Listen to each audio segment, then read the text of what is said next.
Welcome to Darkwatch Stories, where we bring to life the chills, the shadows, and the mysteries that linger in the dark. If you enjoy spine-tingling stories and want to support the journey into the unknown, don't forget to like, subscribe, and share.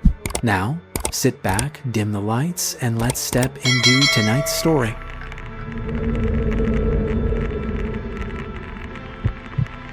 Charlie's story begins with the hum of a worn-out Corolla and the weight of dreams that never quite took flight. At 25, he's been chasing miles instead of ambitions, carrying his life in a frayed army duffel. College slipped through his fingers, but the road never asked for grades, only grit, gas, and a reason to keep moving forward. Charlie once tried to fit into the world of classrooms and lectures, but the walls of academia felt too tight for someone built for motion. A year and a half in the spark faded not from failure, but from knowing deep down he didn't belong. Books became battles, each page a slow crawl uphill, and he realized that not every mind is meant to live between lines of text. Books never stuck, but work always did. Charlie's hands spoke the language his mind couldn't grease, grit, and long hours under buzzing lights. He wasn't chasing promotions or praise. All he needed was a steady paycheck. The friar, the mop, the endless shifts, they gave him purpose when words couldn't. Responsibility replaced ambition, and every dollar he earned carried more weight than a diploma ever could. Every late shift and burned fingertip has a name: Sam. 16 and brilliant, he's the kind of kid whose dreams stretch beyond small towns and fried food counters. Charlie listens to his talk of formulas and futures, smiling through the parts he doesn't understand. Pride replaces envy. Love outweighs exhaustion. He may not share Sam's genius, but every dollar he sends home is a quiet promise that his brother's path will be brighter. Sam got the brains, and Charlie never minded. Every family needs someone to keep the lights on, while the other chases the stars. With mom gone and dad fading under factory lights, Charlie shoulders what's left, rent, bills, hope. He's the silent foundation holding the house together, trading youth for stability. The world may not remember men like him, but their quiet sacrifices keep others dreaming. Charlie's life runs on small sacrifices. A few $100s sent home, a gas card slipped into an envelope, a new calculator for Sam's next test. He never keeps much for himself. Comfort feels like a luxury he hasn't earned. Years of sleeping in cars, tents, and basements have taught him that survival isn't about having more, it's about giving enough. A warm meal, a clean bathroom, and coffee in hand are all he needs to call it a good night. Now, Charlie's world is a flickering neon sign at the edge of nowhere. Grady's Chicken. Stop a diner, too tired to die. The stop glows half the time, like even the light has given up. It's open 24 hours, though. Few souls wander in past 10. Grease stains, buzzing lights, and the smell of old oil fill the air. When a new hire walks in, Charlie sees himself another lost soul, hiding behind tired eyes and calloused hands. Charlie looks at the newcomer and sees a familiar story, someone beaten up by life left standing in a place that time forgot. The diner's cracked counter becomes a mirror, reflecting every wrong turn and tired hope. Yet beneath his worn-out tone lies a quiet faith maybe God keeps a soft spot for the broken ones. In places like Grady's, lost souls don't find glory, they find each other. Charlie grins, half in jest, half in warning. "Welcome to Grady's," he says, though the name's changed more times than the floor's been mopped. Once a McDonald's back in the 50s, the place wears its age beneath layers of cheap paint and flickering LEDs. He calls himself your tour guide, but really he's the keeper of ghosts of Greece history and strange nights when time itself feels stuck in the fryer. After McDonald's came KFC, a fresh sign on old bones, until the fire of '62 wiped it clean. They rebuilt, but the place never quite recovered. Everything feels slightly off. The fryer sits where it shouldn't. The cooler door jams in the heat, and the basement hidden behind the men's room door. Grady's was reborn, but some scars, it seems, were built right into its walls. The locals don't speak of the accident, just whispers about a kid, a tragedy wrapped in silence. The papers called it bad luck, but Grady seemed cursed ever since. Then came 99, when a worker vanished mid-shift, leaving behind his jacket and name tag like ghosts of routine. No struggle, no farewell, just absence. Around here, disappearance isn't news anymore. It's tradition. Stick around long enough, and the locals will start talking about the whispers that live past midnight. Funny thing is, none of them ever come in after 12.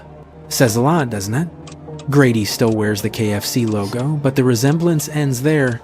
Buckets, uniforms, sure yet, the rules, long forgotten. The health inspector only shows up when summoned by ghosts or complaints, whichever comes first. Before the job truly begins, Charlie's tone hardens. This isn't just another diner gig. There's a list, old and yellowed, taped inside the mop closet like scripture for the damned. The ink's fading, but the warning still breathes. Rule 1. Start your shift right. Around here, survival isn't about skill. It's about obedience. Miss a step, and the night might notice. The rule sounds simple. Flip the sign from open to closed. Easy, right? But at Grady's, that tiny act is everything. It marks the line between the living and the things that follow. There's only a brief silence after the last customer leaves before the other kind arrives. Miss that moment, and the sign won't be the only thing left open. The sign isn't meant to scare monsters, it's a warning for people. A silent message to the unlucky souls who might wander in after hours, stay out. But for the true regulars, it's an invitation. When the sign flips, Grady's opens its doors to the night, to vampires craving blood sirens, humming hunger and beasts that call darkness home. Here, midnight is their happy hour. After flipping the sign, the next step is survival. Get rid of the garlic sauce. Hide it, toss it, bury it if you must, just don't leave it out. Trolls and vampires treat the scent like acid, the burn like fire. One whiff and calm turns to chaos. In Grady's, even condiments can start wars. Garlic isn't just a smell, it's a weapon. Leave even a sealed tub out and chaos comes knocking. Last year, a rookie forgot one on the counter. A troll caught the scent and went berserk, smashing booths, shattering the soda machine, nearly hurling a trash can through the drive-thru. At Grady's, one mistake doesn't just cost cleanup time, it costs survival. All that chaos over a sealed tub of sauce. That's how fragile the balance is here. Once the garlic's gone, the next ritual begins. Ketchup, mustard, then pretzels, always in that order. Under the counter sits a woven basket and a bag of salted pretzels waiting like an offering. Wash your hands before you touch them. In this place, even snacks demand respect. Pour the pretzels into the basket and set it dead center on the counter that's for the goblins. They're the quiet workers of Grady's, showing up early before the night even settles. You won't hear doors creak or bells ring. One blink and they're there. Crouched on napkin dispensers, perched atop soda machines, staring with unblinking eyes. They don't ask permission. They just arrive when the air shifts. 5 or 6 of them usually appear small, sharp-eyed, and silent. They don't eat, don't talk, don't even ask why. They just work. Mopping floors, hauling trash, scraping fryer bins, unclogging drains, all without a word or a lesson. No one taught them what to do, yet they know the rhythm better than any human. Grady's runs on their eerie efficiency. They work fast, almost too fast, but only if you've offered the pretzels. Forget that part and their helpful hands turn spiteful. Grease in the sink doors, jammed with fryer scraps, and once a prank so bad it plunged the diner into darkness, forks shoved into toaster slots until the breakers blew. At Grady's, respect keeps the peace. Neglect sparks chaos. The worst incident. The jukebox. The goblins once rewired it to loop the same Conway Twitty song 6 straight hours of twang and torment. Unplugging didn't stop it. The manager finally called in, a man in a white button-down who never blinked once while fixing it. No one asked who he was or what department he came from. Some questions at Grady's aren't meant to be answered. Salt is the secret contract, the force that keeps the goblins loyal and working. Miss it, and they drift restless and dangerous. That's why the opening ritual never changes. Sign garlic, ketchup, mustard, pretzels, always in that order. You've got 3 minutes to complete it, a dance called the quick change. Do it long enough, and it stops feeling like work. Your hands move before your mind even remembers why. Charlie's done the routine so many times, he could do it half asleep. Sign flipped, sauce cleared, bottles placed, pretzels set, done. Some workers turn it into a game, racing the clock like there's a trophy waiting for them. But Grady's isn't that kind of place. The real challenge starts after the prep, not in speed, but in survival. Because now it's time to learn what they're really serving. Rule 2 sounds simple. Know what they eat. But at Grady's, even that's a matter of survival. Monsters don't like surprises, and they're far from forgiving. Forget creativity or shortcuts. This isn't fast food, it's appeasement. They know exactly what they crave, and if you mess it up, they don't complain, they react. Here, the right order isn't customer service, it's self-preservation. Vampires don't just hate garlic, they fear it like poison. You may think clearing the sauce is enough, but traces hide everywhere, buried in spice rubs mixed into buffalo glaze clinging to bottles. Even a whisper of it in the air makes them freeze mid-step. Garlic doesn't just repel them, it reminds them of death. And at Grady's, you never want your guests remembering that. Sometimes the vampires walk out quietly. Sometimes they don't. But the werewolves, they're a whole different nightmare. Their trigger isn't garlic, it's mint. That bright green syrup by the lemonade machine. Pure disaster after dark. The smell clings sharp and sweet, driving them mad. Day shift customers love it. But once the moon's up, that bottle becomes a ticking time bomb in disguise. At night, the mint syrup becomes forbidden. Lock it away, far from reach. Chris once forgot, poured a Wolfman a lemonade with a shot of mint by mistake. The cup hit the floor before Chris realized, and the claws came out fast. But not all monsters rage. Some destroy differently. The sirens, for instance, don't break things. They break you softly with a song that slides straight into your mind. If the fryer ever runs dry while sirens are inside, pray you're far away. Their song doesn't lure you. Like the legends say, it warps reality. The notes crawl into your ears, twisting the world until the walls seem to breathe and the floor forgets where it's supposed to be. It's not music. It's madness, humming softly between your ribs. When the sirens sing, your mind shifts sideways, reality slips. One moment you're fine, the next you're standing by the dock ready to step into the water. Steph learned that the hard way. Last summer, she ran out of pies mid-rush and told the siren to wait. Just one note was enough. She walked out mid-shift, silent as a ghost, and never came back. 2 days later, they found Steph standing inside a Wendy's freezer, 5 towns over beside a deep pool of water. She never learned to swim. That's why you never let the fryers run dry or the pies run out. Sirens crave sugar like it's soul fuel every last drop, and if you forget, they'll remind you. There's a red binder under the register. It knows more about them than anyone still breathing. The red binder is falling apart, its spine cracked, the back cover clumsily glued on. But it's still there, holding decades of secrets. Each page is dedicated to a regular, not people, but monsters. Names, habits, favorite meals, things to avoid, and dark notes about what they've done before. It's not just a logbook, it's Grady's survival manual, a field guide for the damned. Without it, you're blind, in a world that only pretends to be human. Some names in the red binder are crossed out, no one says why, and no one dares ask. You'll get to know the regulars soon enough. The vampire who always orders 2 tenders and slaw, never sauce, never eye contact, exact change every time. Then there's the siren who dips her fries in chocolate syrup, humming a tune that clings to your mind long after she's gone.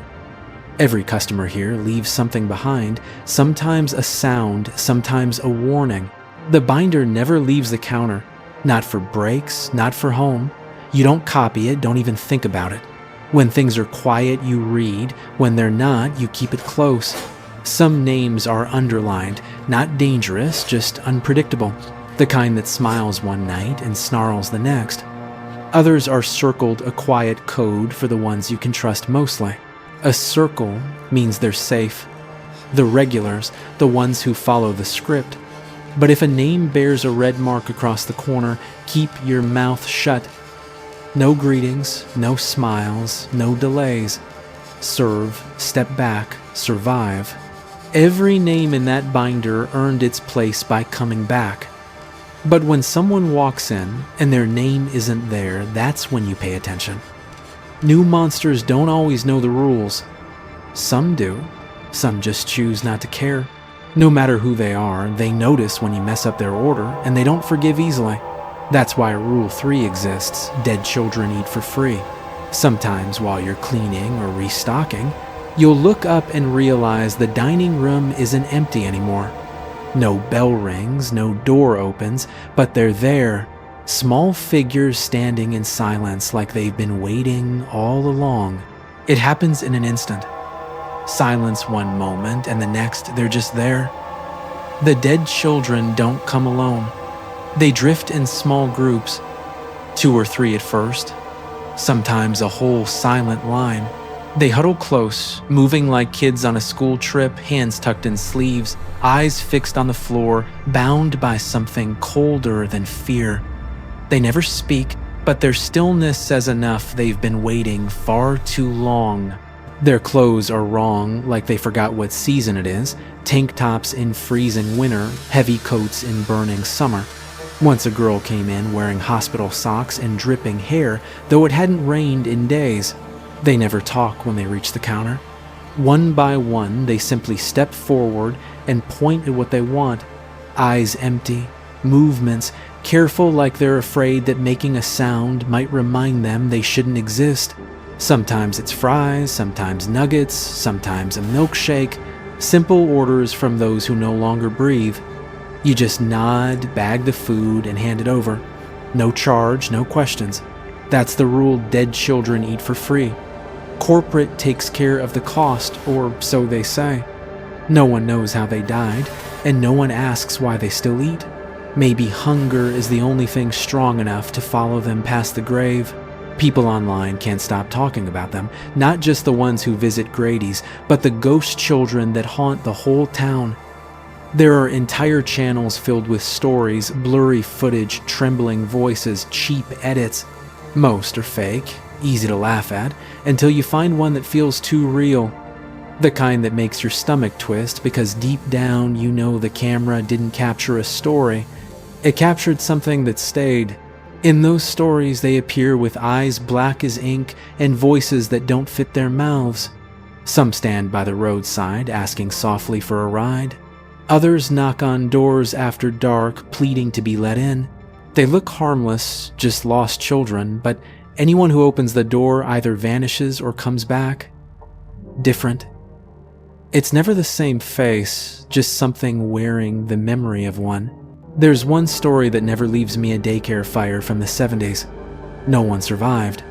But years later, witnesses swore they saw toddlers, faces blackened with soot, wandering the alley where the building once stood. They never spoke or cried. They just stared at the windows of passing cars, silent and unblinking, until the drivers looked away. And those who didn't often wished they had. People say those children never realized they died. That's why they keep returning, still waiting for snack time or a parent who'll never come. Most stories start the same: a simple request, a sandwich, a place to rest, a friendly ear. Harmless, almost sweet. But the longer you listen, the more the sweetness rots. Bit by bit, the truth peels away. They were never lost, and you were never safe. Some say children linger because they're closer to the veil, too new to this world, too fragile to leave it cleanly. When death takes them early, it tears a hole that never mends. What's left behind stays hungry, wandering, wearing echoes of who they were. They put on their old faces like costumes after the party's long ended, pretending they still belong somewhere they never will again. It's easier to call them urban legends than to admit they might be real. But after enough nights at Grady's, those online stories stop sounding like fiction and start reading like reports, observations from someone who saw the same horrors and couldn't put them into words. So they made stories instead. That's how truth hides not erased, just rewritten. And for us, the job's simple: follow the rules and live to tell no tales. Our job is to listen, to respect what's whispered, and to follow every rule, because the list never tells the whole story. Then comes Rule 4. Keep the coffee stocked. The coffee here isn't for the living customers. It's for the monsters. They crave it more than anyone you'll ever meet, drinking cup after cup like it's the only thing keeping them tethered to the world. No matter what kind of creature walks in, fanged, furred, or something in between, they'll ask for coffee. Some gulp it down like medicine, others sip slowly, staring into the steam as if it whispers secrets. Doesn't matter how they drink it, only that they do. That's why the supply can't run dry. Regular beans won't do. The cheap packets are too weak, too pale. This place needs something darker coffee, strong enough to keep the monsters calm. Monsters drink more than any human could, and their taste is darker too. Burnt, bitter, almost charred, that's what soothes them. You can't make that from freeze-dried powder. It needs to be real heavy, alive in the air. My grandpa once said coffee keeps people stitched together, that even the worst mornings could hold their shape as long as a pot was brewing nearby. Maybe he was right. Maybe it keeps more than just people from falling apart. Grandpa brewed his coffee in a steel percolator. No cream, no sugar, just black as midnight. He used to say it gave the dead a reason to stay quiet, and the living a reason to keep showing up. I thought it was just an old man's superstition, but now I'm not so sure. Our beans come from a place called Graziano's, a tiny corner store 1 town over. No ads, no signs, just a name whispered by those who know better. There are no road signs pointing to Graziano's, no website, no map listing. I've never seen it, never met anyone who claims to have. Yet the beans always arrive right on time, as if delivered by the night itself. When we run low, we don't text or click. We use the old landline beneath the register. Heavy yellowed plastic buttons that stick. No internet, no apps, just a voice on the other end that's always waiting. When you dial, they always pick up on the first ring. No greeting, no questions, just silence waiting for your words. You say the usual and hang up. That's all it takes. The next day, the beans arrive like clockwork. No one knows who's on the other end. Some say it's the owner, a man whose name starts with D, maybe Daniel, maybe Dante. Whatever it is, his voice feels less human every time you call. Denver, Daniel, something like that. I can never quite remember. He's rude, sure, but we can't do without his beans. They always show up by the next shift, packed in the same burlap sack, tied with red twine. The smell hits you first, earthy, bitter, almost like burnt chocolate. That's how the monsters know it's real. Whatever you do, don't switch brands. They can tell. And trust me, you don't want to serve them the wrong brew. The coffee machine's a relic, heavy metal, slow to wake, but stubbornly alive. You fill the basket, load the filter, press the button, and let it hum. The pot's glass is chipped, handle worn smooth, yet it never breaks. You'll brew pot after pot, one batch feeding the next. Around here, the coffee never stops. It's the heartbeat that keeps the monsters calm. The regulars drink more coffee than seems possible. Some come in for nothing else, no food, no talk, just endless cups and quiet stares into the steam. When the pot runs low, refill it. When the machine stalls, don't touch it. No buttons, no panels, no tapping the side, just unplug it and walk away. Whatever's inside that old metal frame doesn't like being disturbed, and if you wake it, you'll wish you hadn't. There's a backup percolator in the pantry bottom shelf, slow but dependable. Use it when the main machine quits. And if you ever hear something moving under the big one, don't look. The sound's faint, like someone shifting their weight in a cramped space. It doesn't happen often, but when it does, pretend you didn't notice. Some things fix themselves if you let them. If the coffee machine runs too long without rest, that's when you'll hear it, the goblin underneath tinkering in the dark. It fixes things in its own strange way, and soon the machine starts humming again, good as new. So just keep the coffee flowing and you'll be fine. Which brings us to Rule 5. Give Joey a cup of joe. Down the hall behind the Friars, past the old manager's office, is room 6. That's where Joey stays quiet, unseen, but always watching. Joey doesn't eat, doesn't speak, not unless you're standing right in front of him. He just sits before a wall of flickering monitors, watching every corner of the diner, the lot, the hallway, the freezer door. Nothing escapes his eyes. He looks dead because he is dead skin gray like cold clay, hands trembling whenever he moves, as if his body remembers life, but refuses to admit it's gone. Joey's clothes never change, the same jeans, the same gray hoodie, the same worn boots. They never wrinkle, never stain, never smell. He's not decaying, he's just paused. Ask him why he's here and he'll tell you a story, though it's never the same twice. Once he said he was a butcher who fed something he shouldn't have. Maybe it was hunger. Maybe it was the dead. Either way, he's still paying for it. Some nights, Joey claims he worked at a bank that only lent money to the dead. Other times, he says he drove a city bus through a graveyard, one that never stopped picking up passengers. His stories change every time, and I keep asking just to hear what version comes next. But one truth never shifts. Joey's here because of a deal he made with the Grim Reaper. A trade for his soul, and the job came with no end date. Most people picture the Grim Reaper as a skeleton in a black robe swinging a scythe when time runs out. That's not entirely wrong, just incomplete. What they don't know is that death doesn't always close the door. Sometimes he pauses, taking someone halfway through and leaving them in between. Not alive, not gone, just suspended in a quiet forever where even decay forgets to come. The Reaper doesn't send souls to heaven or hell, nor does he let them fade into nothing. He puts them to work. That's what my grandfather used to say, and the longer I've been here, the truer it feels. Death, it seems, runs on labor.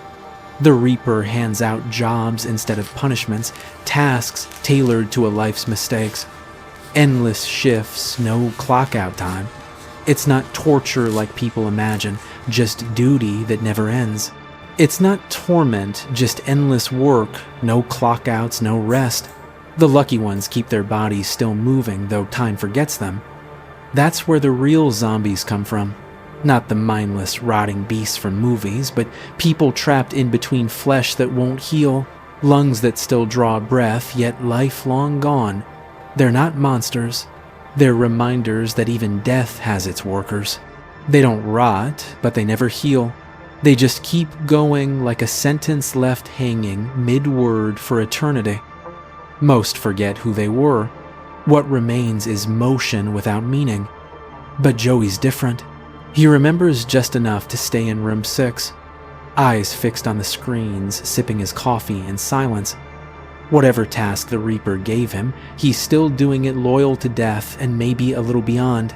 Joey never sleeps, never looks away from the cameras. His unblinking vigilance is what keeps the rest of us safe when we're too distracted to notice the dark outside.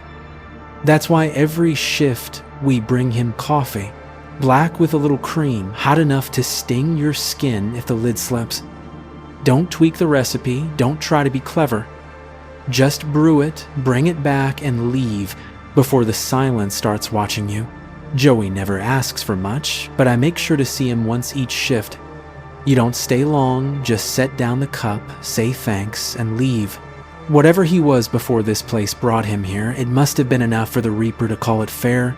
Joey says he's cursed to work odd jobs until time itself ends, trapped in a loop of duty, forever paying off a debt no one remembers. Security inventory, night shift, janitorial, Joey's done it all. Says the Reaper keeps him around to stay useful. I can't imagine what kind of life earns a punishment like that, but one thing's certain Joey watches. He sees what's coming long before it reaches us. He's the reason nothing slips in through the back door uninvited. So you respect him, because if Joey ever stops watching, we won't have time to run. You bring Joey his coffee. You don't ask how long he's been here. That's the 5th rule. Every shift, 1 cup with cream, no exceptions. Then comes Rule 6 clock out by doing the salt lines. Before you lock up, you'll sweep a line of salt across every exit. Takes just a minute, but you do it every night, tired or not. Because the salt isn't for show, it's the only thing keeping the dark from stepping inside. The salt's kept in a thick bag under the register. Heavy, coarse, nothing like what you'd sprinkle on fries. It doesn't pour smooth, always a little damp like it remembers the ocean.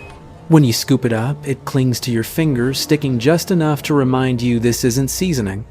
It's protection, the oldest kind there is. And in this place, protection's worth more than faith. There's a metal scoop buried in the bag. Use it and keep the salt dry. Moisture ruins everything. You don't need much, just enough to draw a steady line. Start at the front door, spread it edge to edge across the threshold.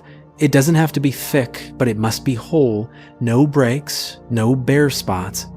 Around here, 1 missed inch is all it takes to let something in. After the front door, move to the drive-through window, pour a clean line along the inside sill. The last one goes by the back door near the freezer. Same rule, same care. We started doing this because of him, the man across the street. Most nights, if you glance past the parking lot, you'll see him there under the busted street lamp. No one's ever seen him arrive. He's just already there. By the time the diner starts closing, he's already there. Doesn't matter if we shut early or stay late. The streetlight above him's been dead for years, yet you can always see his shape clear as day. Dirk, the guy who trained me, called him Mr. Widemouth. Said the name came from some old internet story. I never looked it up. Didn't need to. One glance at him, and the name just fits. The name stuck, even though this thing isn't like the one from those old creepypasta stories. Maybe it's the same creature. Maybe they share names like masks passed between shadows. At first, his face looks almost human, until your eyes adjust and you see why he's called Mr. Widemouth. His grin stretches too wide, skin straining at the edges. He began appearing every closing shift months ago, and that's when the old manager decided salt wasn't superstition anymore. It was survival. Salt's been a shield for centuries. Every culture had its way, sprinkled at doorsteps, mixed into walls, buried under windowsills, or drawn in circles around beds. Some said it purified, others said it sealed. A quiet reminder to the dead that they no longer belonged inside.